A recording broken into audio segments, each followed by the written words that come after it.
എപ്പിസോഡിന്റെ opening സീനിൽ നമ്മുടെ hero അവനാണെങ്കിൽ ആ സ്റ്റുഡന്റ് കൗൺസിൽ ലീഡറിനോട് അവരോട് സംസാരിച്ചുകൊണ്ടിരിക്കുകയാണ്. അവളാണെങ്കിൽ നിന്റെ ഫ്യൂച്ചറിലെ ലക്ഷ്യം അതെന്താണെന്ന് ഹീറോയോട് ചോദിക്കും. ഹീറോയ്ക്കാണെങ്കിൽ അതിനെന്താ ഉത്തരം പറയേണ്ടതെന്ന് അറിയില്ല. അവനാണെങ്കിൽ ഒരു സെക്കൻഡ് അങ്ങനെ ആലോചിക്കുകയാണ്. Silence, fully silence. അപ്പൊ ലോങ് ഷോട്ടിലായിട്ട് നമ്മുടെ പച്ചമുടി പെണ്ണ് അവക്കാണെങ്കിൽ എങ്ങനെയെങ്കിലും അവരെന്തൊക്കെയാ പറയുന്നതെന്ന് അറിയണം. അവരുടെ അടുത്തേക്ക് പോകണം. അതിനവൾ എയ്സിന്റെ കൈ അത് തട്ടിമാറ്റി അകത്തേക്ക് പോകാൻ ശ്രമിക്കും. അതിന് എയ്സ് ആണെങ്കിൽ അവളെ പിടിച്ചു നിർത്തും. പ്ലീസ്, ഞാൻ പറയുന്നത് കേൾക്ക്. ഇപ്പൊ നീ അവിടേക്ക് പോയാ നമ്മുടെ പ്ലാൻ ഒക്കെ പൊളിയും. നമുക്ക് അവരുടെ പ്ലാൻ എന്താണെന്ന് മനസ്സിലാക്കാനായിട്ട് പറ്റില്ല. ഇപ്പൊ നമ്മൾ വളരെ കെയർഫുള്ളായി അവർ പറയുന്നത് എന്താണെന്ന് ശ്രദ്ധിച്ച് അതിനുശേഷം എന്തെങ്കിലും ചെയ്യാൻ പാടുള്ളൂ എന്നൊക്കെ പറഞ്ഞ് ആസ് ആണെങ്കിൽ ഒരുപാട് കഷ്ടപ്പെട്ട് അവളെ കൺവിൻസ് ചെയ്യാൻ ശ്രമിച്ചുകൊണ്ടേയിരിക്കും. അവൾക്കാണെങ്കിൽ ഒളിഞ്ഞു കേൾക്കുന്നത് തെറ്റാണെന്ന് നന്നായിട്ട് അറിയാം. പക്ഷെ ഇപ്പൊ അവൾക്ക് അവളെ കൺട്രോൾ ചെയ്യാൻ പറ്റില്ല. അതേസമയം ഹീറോയ്ക്കാണെങ്കിൽ ഉത്തരവൊന്നും പറയാൻ കഴിയാതെ അവൻ അങ്ങനെ തളർന്ന് താഴേക്ക് വീഴുകയാണ്. അത് കാണേണ്ട താമസം പച്ചമുടി പെണ്ണ് അവളിപ്പോ ആസിന്റെ കൈ തട്ടി മാറ്റി ആ ഡോർ ലക്ഷ്യമായിട്ട് ഉഷാറായിട്ട് ഓടും. അത് കണ്ട ആസ് അവൻ ഞൊടിയിടയില് ആ ഡോറിന് മുൻപിൽ വന്ന് നിന്ന് അവളെ പുറകിലേക്ക് തള്ളിയിടും. അതിനുശേഷം അവളോട് പറയും, നിനക്ക് ധൈര്യം ഉണ്ടെങ്കിൽ നീ ആദ്യം എന്നെ തോൽപ്പിക്ക്, എന്നിട്ട് മാത്രമേ നിനക്ക് അകത്തേക്ക് പോയി മാൺസ്റ്ററിനെ കാണാനായിട്ട് കഴിയൂ. ആക്ച്വലി പുറത്ത് നടക്കുന്ന കാര്യങ്ങളൊന്നും അകത്ത് അവർ രണ്ടുപേരും അറിയില്ല. ഒരു ശബ്ദം പോലും അകത്ത് കേൾപ്പിക്കാതെയാണ് ഇവർ രണ്ടുപേരും ഇവിടെ കിടന്ന് ഫൈറ്റ് ചെയ്യുക. അതേസമയം ഇവിടെ ഹീറോ വീണ് കിടക്കുന്നത് കണ്ട് അവൾ ഓടി വന്ന് അവനെ താങ്ങിയെടുക്കും. എന്തു പറ്റി, നിനക്ക് കുഴപ്പമൊന്നുമില്ലല്ലോ? ഹീറോ അവനൊരു ദീർഘനിശ്വാസം വിട്ടതിന് ശേഷം അവളോട് പറയും, ഇതുവരെ ഈ ചോദിച്ചതുപോലൊരു ചോദ്യം ആരും എന്നോട് ചോദിച്ചിട്ടില്ല. ഞാൻ ഇതുവരെ എനിക്ക് സ്വന്തമായിട്ട് ഒരു ലക്ഷ്യവും ഉണ്ടാക്കിയിട്ടില്ല. മറ്റുള്ളവരുടെ ഇഷ്ടത്തിന് ജീവിക്കുക, അവർക്ക് വേണ്ട കാര്യങ്ങൾ ചെയ്തു കൊടുക്കുക, ഇത് മാത്രമാണ് ഇത്രയും കാലവും ഞാൻ ചെയ്തത്. അതിനവള് പറയും, അങ്ങനെ ജീവിച്ചിട്ട് കാര്യമില്ല. ഇനിയെങ്കിലും നീ നിന്റെ ലൈഫിൽ ഒരു ലക്ഷ്യം ഉണ്ടാക്കണം. അങ്ങനെ ഇവരിവിടെ കാര്യമായിട്ട് സംസാരിക്കുമ്പോൾ പുറത്ത് ആസും പച്ചമുടി പെണ്ണും അവർ രണ്ടുപേരും വമ്പൻ ആക്ഷനൊക്കെ ഇട്ട് പൊരിഞ്ഞ അട്ടിയിടി ബഹളം. അവരുടെ ഫൈറ്റിന്റെ സൗണ്ട് ഒന്നും തന്നെ അകത്തേക്ക് കേൾക്കില്ല. പച്ചമുടി പെണ്ണ് ക്ലാര അവളാണെങ്കിൽ പഠിച്ച പണി 18 ഉപയോഗിച്ച് ആസിനെ അറ്റാക്ക് ചെയ്യും. പക്ഷെ അവളുടെ അറ്റാക്കിൽ നിന്നെല്ലാം ആസ് രക്ഷപ്പെട്ട് അവളെ വീണ്ടും വീണ്ടും അകത്തേക്ക് പോവാതെ തടഞ്ഞു നിർത്തിക്കൊണ്ടേയിരിക്കും. ആരെയാണെങ്കിൽ അവളുടെ മാജിക് ഉപയോഗിച്ച് സ്നാക്സ്, എക്യുപ്മെന്റ്സ്, ഹാമർ എന്നിങ്ങനെ ഒരുപാട് സാധനങ്ങളൊക്കെ എടുത്ത് ഇങ്ങനെ അച്ചരം പൊച്ചറ അടിക്കും. അവനാണെങ്കിൽ അതെല്ലാം തട്ടിത്തെറിപ്പിക്കും. ഇവിടെ ആമരിയാണെങ്കിൽ വീണ്ടും വീണ്ടും അവനോട് ഒരു ലക്ഷ്യം അതവന്റെ മൈൻഡിൽ ഫിക്സ് ചെയ്യാൻ പറയും. ഹീറോയ്ക്കാണെങ്കിൽ ഒരു ലക്ഷ്യവും അവന്റെ മനസ്സിലേക്ക് വരില്ല. അതിനവള് പറയും, നീ ഒരേ ഒരു ലക്ഷ്യം മാത്രം നിന്റെ മനസ്സിലേക്ക് കൊണ്ടുപോവാ. ഈ സ്കൂളിലെ സ്റ്റുഡൻസ് എല്ലാവരും ആഗ്രഹിക്കുന്ന ഒരു കാര്യം, അത് മറ്റൊന്നുമല്ല, ഫസ്റ്റ് റാങ്കിലേക്ക് നീ വരണം. അതായിരിക്കണം നിന്റെ ലക്ഷ്യം. അവരത് പറയുന്ന കറക്റ്റ് സമയം നമ്മുടെ പച്ചമുടി ക്ലാര പെണ്ണ് അവൾ ആ ഡോർ തകർത്ത് അകത്തേക്ക് ചാടി വീഴും. അതിന്റെ പുറകെ തന്നെ ആസ് ഓടി വന്ന് പറയും, ഐ എം സോറി, ആക്ച്വലി ഞാൻ ഒരുപാട് കഷ്ടപ്പെട്ടു അവളെ പിടിച്ചു നിർത്താൻ. പക്ഷെ അവള് അത് കേൾക്കാൻ കൂട്ടാക്കാതെ ഡോർ തകർത്ത് ഇവിടേക്ക് വന്നു. ഹീറോയ്ക്ക് ആണെങ്കിൽ അത് കണ്ട് കുറച്ച് ചിരിയൊക്കെ വരും. അവൾ ഓടി വന്ന് ഹീറോയെ ഹഗ് ചെയ്ത് പിടിക്കുകയാണ്. ഇവൻ എന്റെയാണ്, എന്റേത് മാത്രമാണ്, ആർക്ക് ഞാൻ വിട്ടുതരില്ല എന്ന് പറയും. അതിന് ആമരി പെണ്ണ് അവൾ അങ്ങനെ തിരിഞ്ഞ് ഹീറോയെ നോക്കി പറയും, നിനക്ക് നല്ല കഴിവുണ്ട്, ഇന്നല്ലെങ്കിൽ നാളെ നീ എൻ്റെ അത്രയും റാങ്കിങ്ങില് എത്താതിരിക്കില്ല. അങ്ങനെ എത്തിക്കഴിയുമ്പോൾ എനിക്ക് ഭയങ്കര സന്തോഷമാവും എന്നൊക്കെ പറഞ്ഞ് അവൾ കളമൊക്കെ വരച്ച് നാണിച്ച് അവിടുന്ന് മുൻപോട്ടേക്ക് പോകും. ആരൊക്കെയാണെങ്കിൽ പ്രസിഡന്റ് പെണ്ണ് പറയുന്നൊന്നും ഒട്ടും ഇഷ്ടാവില്ല. അവളാണെങ്കിൽ ഉറക്കത്തിൽ ഭയങ്കരമായിട്ട് ടെൻഷനാവും. ആ പ്രസിഡന്റ് പെണ്ണ് അവൾ എന്നിൽ നിന്ന് മാസ്റ്റർ തട്ടിയെടുക്കാൻ ശ്രമിക്കുകയാണോ, ഒരിക്കലും ഞാനിതിനെ അനുവദിക്കില്ല എന്നൊക്കെ പറഞ്ഞ് അവൾ അങ്ങനെ ടെൻഷനാവും. മറ്റൊരു ഭാഗത്ത് ഹീറോ അവന്റെ മനസ്സിലും ആ പ്രസിഡന്റ് പെണ്ണ് പറഞ്ഞ കാര്യം തന്നെയാണ്, ഞാൻ എൻ്റെ റാങ്കിങ് അത് ഇൻക്രീസ് ചെയ്യണോ, അങ്ങനെ ചെയ്താൽ എന്തെങ്കിലും കുഴപ്പമാവെന്നൊക്കെ ചിന്തിച്ച് അവൻ കിടക്കും. മറ്റൊരു ഭാഗത്ത് ആസിന്റെ മനസ്സിലും ഇത് തന്നെയാണ്. അവൻ പ്രസിഡന്റ് പെണ്ണ് പറഞ്ഞതും നമ്മുടെ ഹീറോ പറഞ്ഞതുമായിട്ടുള്ള എല്ലാ കാര്യങ്ങളും ആലോചിച്ച് ഭ്രാന്ത് പിടിച്ച് അങ്ങനെ കട്ടിൽ കടന്ന് തിരിഞ്ഞു കളിക്കും. അവിടുന്ന് അങ്ങനെ ബ്ലാക്ക് ഔട്ട് ചെയ്ത നെക്സ്റ്റ് ഡേ നമ്മുടെ പച്ചമുടി പെണ്ണ് അവളാണെങ്കിൽ അവളുടെ പ്രശ്നം ജിമ്മനോട് പറയും. ജിമ്മൻ സിമ്പിളായിട്ട് പറയും, അതിനൊരു എളുപ്പ വഴിയുണ്ട്, നീ നിന്റെ കഴിവും സൗന്ദര്യമൊക്കെ ഉപയോഗിച്ച് അവനെ മയക്കിയെടുക്കണം. അവളത് മനസ്സിൽ ഉറപ്പിച്ച് ഇപ്പോ സൗന്ദര്യമൊക്കെ കൂട്ടുന്ന കൂടുതൽ ബ്യൂട്ടി ആകാൻ കഴിയുന്ന മാജിക്സ് അത് പഠിക്കാനുള്ള ഒരു കോഴ്സ് തിരഞ്ഞെടുക്കും. അത് കണ്ട് ഹീറോയും ആസും അവർ ഷോക്കാവുകയാണ്. ആസ് പറയും, അവൾക്ക് നല്ല കോഴ്സ് ഒന്നും എടുക്കാൻ അറിയില്ല, അതുകൊണ്ടായിരിക്കും അവൾ ഈ കോഴ്സ് എടുത്തത്.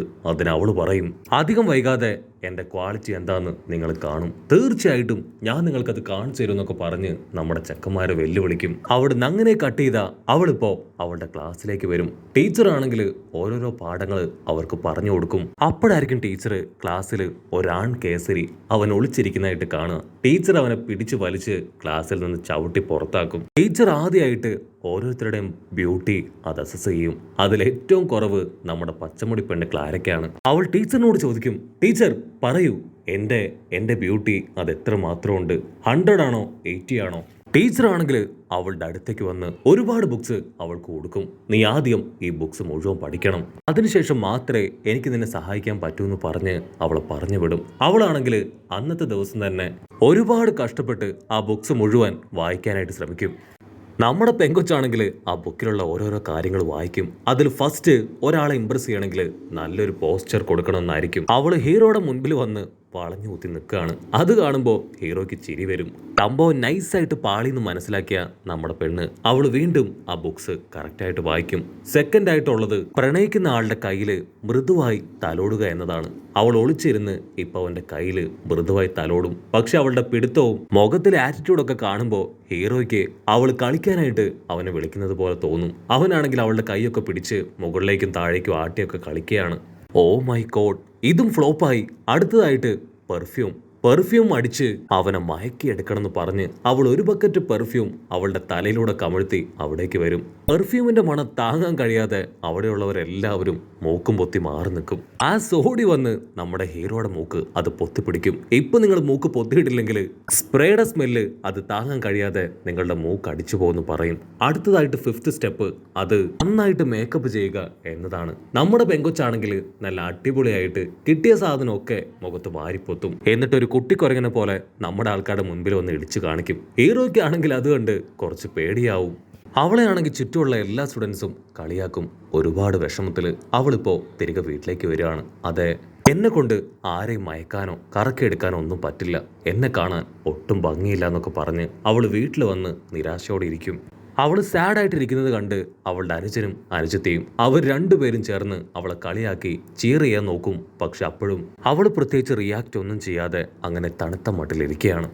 അനുജനും അനുജത്തെയും ഓടി വന്ന് അവളെ പറഞ്ചം പൊറഞ്ചം കിസ് ചെയ്യാണ്. അവളപ്പോൾ കുറച്ചൊന്ന് ഹാപ്പിയാവും. അവൾക്ക് എന്തോ ഒരു മൂഡ് ഓഫ് ഉണ്ടെന്ന് മനസ്സിലാക്കിയ അമ്മയും അവളെ ചേർത്ത് പിടിച്ച് ചുംബിക്കുകയാണ്. അപ്പോൾ നമ്മുടെ പെങ്കൊച്ച് ഫുള്ളായിട്ട് ഓണാവും. അവൾ ഹാപ്പി ആയിട്ട് ഫുൾ സന്തോഷത്തിൽ അവളുടെ സിബ്ലിങ്സിനെ അമ്മയൊക്കെ കെട്ടിപ്പിടിച്ച് പാട്ടും ഡാൻസും ഒക്കെ ആയിട്ട് അടിച്ചു പൊളിക്കും. അതിനുശേഷം അവർ 3 പേരും തളർന്നുറങ്ങുകയാണ്. അമ്മയാണെങ്കിൽ വീണ്ടും അവർക്ക് ഉമ്മയൊക്കെ കൊടുത്ത് ഗുഡ് നൈറ്റ് ഒക്കെ പറഞ്ഞ് അവിടെ നിന്ന് അങ്ങനെ കടന്നു പോകും.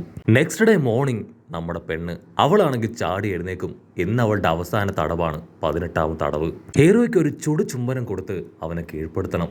അവൾക്ക് അവളുടെ സിബ്ലിങ്സും അമ്മയൊക്കെ കിസ് തന്നപ്പോൾ ഒരുപാട് സന്തോഷവും അവരോടുള്ള സ്നേഹമൊക്കെ ഇരട്ടിയാവുകയാണ് ചെയ്തത്. സോ ഞാൻ അവനൊരു ഉമ്മ കൊടുക്കുകയാണെങ്കിൽ തീർച്ചയായിട്ടും അവനും എന്നോടുള്ള സ്നേഹം കൂടും. അങ്ങനെ എനിക്ക് അവനെ ഈസി ആയിട്ട് വീഴ്ത്താൻ പറ്റുമെന്ന് പറഞ്ഞ് അവൾ നേരെ ഇപ്പൊ ഹീറോയ്ക്ക് നേരെ വരികയാണ്. ഹീറോ അവളെ കണ്ട് കൈയൊക്കെ വീശി കാണിക്കും. പക്ഷെ അവൾ പാഞ്ഞു വന്ന് ഹീറോയെ കിസ് ചെയ്യാൻ അങ്ങനെ ക്ലോസ് എത്തും. അവൾ തൊട്ടടുത്തെത്തുമ്പോൾ അവൻ നൈസായിട്ട് മാറും. അവൾ തെറിച്ചുപോയി അവരുടെ ടീച്ചറിന്റെ ബോഡിയിലിടിച്ച് രണ്ടുപേരും മറിഞ്ഞു വീഴാണ്. അവൾ ചാടി എഴുന്നേക്കും. അയ്യോ ടീച്ചർ, എന്തെങ്കിലും പറ്റിയോ? ഞാൻ അറിയാതെ ചെയ്തതാണ്, നിങ്ങൾക്ക് കുഴപ്പമൊന്നുമില്ലല്ലോ. ടീച്ചർ അവളെ പിടിച്ചു വലിച്ച് അവൾക്ക് പണിഷ്മെന്റ് കൊടുക്കുകയാണ്. അതിനുശേഷം അവളുടെ ബ്യൂട്ടി ടിപ്സ് ക്ലാസ്സിലേക്ക് വരികയാണ്. ടീച്ചർ ആണെങ്കിൽ അവൾക്കൊരു പുതിയ പെർഫ്യൂം ഇൻട്രൊഡ്യൂസ് ചെയ്ത് കൊടുക്കും. നീ ഈ പെർഫ്യൂം യൂസ് ചെയ്യുകയാണെങ്കിൽ തീർച്ചയായിട്ടും നീ സ്നേഹിക്കുന്നവരെ ഈസി ആയിട്ട് ഇംപ്രസ് ചെയ്യാം. അവൾ അതിനെക്കുറിച്ച് കാര്യമായിട്ട് ആലോചിക്കും. അപ്പൊ കറക്റ്റ് സമയത്ത് നമ്മുടെ ഹീറോ അവനിപ്പോൾ അവളുടെ അടുത്തേക്ക് വരികയാണ്. നിനക്ക് എന്ത് പറ്റി? കുറച്ച് ദിവസമായി നിനക്ക് ഭയങ്കര ചേഞ്ച്. നീ ഒരു പെൺകുട്ടിയല്ലേ, നീ ഇങ്ങനെ ഒറ്റയ്ക്ക് ഇവിടെ ഒന്നും വന്നിരിക്കാൻ പാടില്ല. അത് കേൾക്കുമ്പോൾ അവൾ ഭയങ്കരമായിട്ട് ഇംപ്രസ്ഡ് ആവും. അവൾ ഒരു പെൺകുട്ടിയായിട്ട് അവൻ കാണുന്നു എന്നൊക്കെ മനസ്സിലാക്കി അവളങ്ങനെ ലജ്ജയിൽ നിൽക്കും. ഇന്നല്ലെങ്കിൽ നാളെ തീർച്ചയായിട്ടും ഞാൻ നിന്നെ ഇംപ്രസ് ചെയ്യും, എന്നെക്കൊണ്ട് അതിന് പറ്റൂന്നൊക്കെ പറഞ്ഞ് അവൾ നഖമൊക്കെ കടിച്ചു നിൽക്കും. ഹീറോ ആണെങ്കിൽ കൺഫ്യൂസ്ഡ് ആവും. ഇവൾക്ക് എന്തു പറ്റിയും ചിന്തിച്ച് അവൻ ഷോക്കാവും. അവൾ ഹാപ്പി ആയിട്ട് ഇപ്പൊ ഹീറോയുടെ കൈയൊക്കെ വലിച്ച് അവിടുന്ന് ഓടുകയാണ്. അവളുടെ ബ്യൂട്ടി ലെവല് അതിപ്പോൾ 10% ഇൻക്രീസ് ആവും. അവിടുന്ന് അങ്ങനെ ബ്ലാക്ക് ഔട്ട് ചെയ്ത നെക്സ്റ്റ് ഡേ നമ്മുടെ ഹീറോ അവൻ ആസിന്റെ അടുത്ത് വന്ന് പറയും, എനിക്ക് എങ്ങനെയെങ്കിലും എന്റെ റാങ്ക് ലെവല് അത് ഇൻക്രീസ് ചെയ്യണം. അത് കേട്ട് നമ്മുടെ ആസ് അവൻ വണ്ടർ അടിക്കുന്നതോട് കൂടെ ഈ ഒരു എപ്പിസോഡും അവസാനിക്കുന്നു.